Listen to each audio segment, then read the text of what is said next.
आपण घडीची पोळी करूया.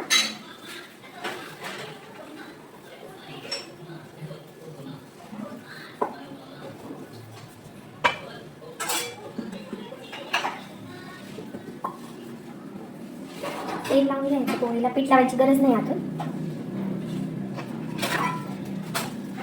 आणि काठाने पोळी लाटायची, काठ लाटायची पोळीची. हलक्या हाताने पोळी लाटायची.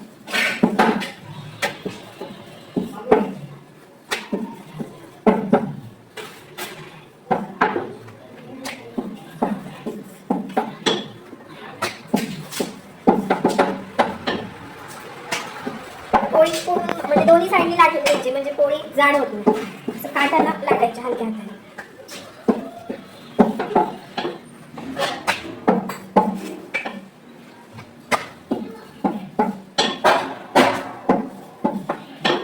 पोळी तव्यामध्ये टाकते.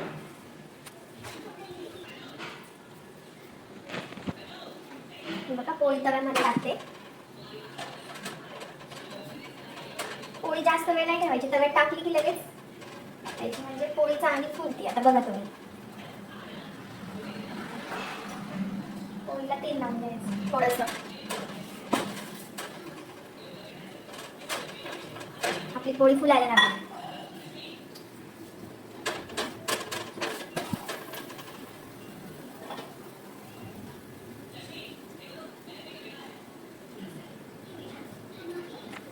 हे बघा, दिसते का तुम्हाला आपली पोळी कशी फुलायला लागते?